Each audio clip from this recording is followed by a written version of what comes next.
Gordon was feeling stuffed up.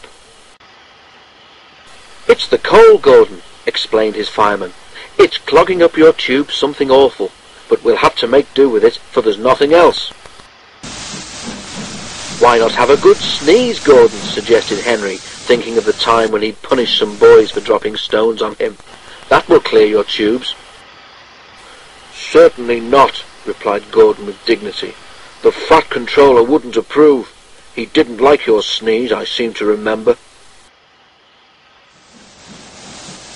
Next day, Gordon was nervous as he backed onto the express. "At least I shan't slip today," he thought, "but I suppose they'll laugh at me again if I don't keep time." He needn't have worried. By the time he reached the junction, he was running nicely, and as he approached Edward Station, Gordon's fireman began to make up the fire. "Let's get a good run at the hill while you've got steam to do it," he said. "I don't trust this low-grade coal." At the station, a party of wedding guests, all in their best clothes, was standing on the platform.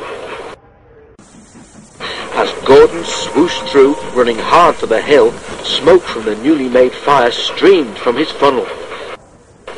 He disappeared into the distance and left a black smoke screen settling over the station. It covered everything, wedding guests and all, in a coat of soot and smuts. Waves to Gordon became shaking fists, and the wedding party hurried angrily to the station master's office.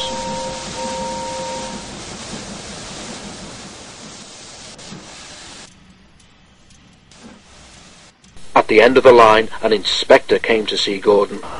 His message from the Fat Controller was short, but not sweet. "It's not fair," Gordon complained to Boko. "How could I help that smoke? It's not my fault the coal's dirty." "Never mind," said Boko encouragingly. "Where would I be if I got upset every time someone called me smelly? Anyhow, soot's good for the garden, my driver says." "But not for new clothes," muttered Gordon. Gordon was extra careful on the way home, but it wasn't his lucky day.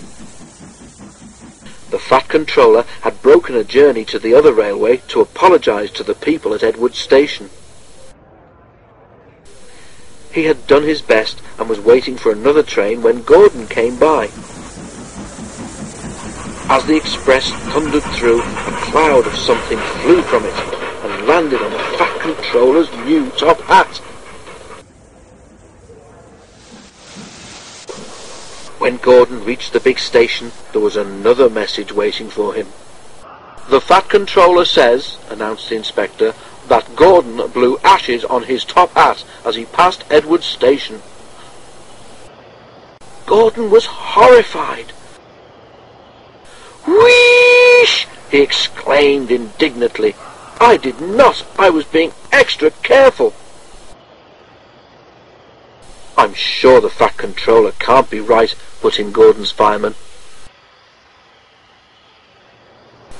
"I can't help it," said the inspector. "That's what he says, so there it is. He will speak to Gordon when he gets home." Gordon went sadly back to the shed.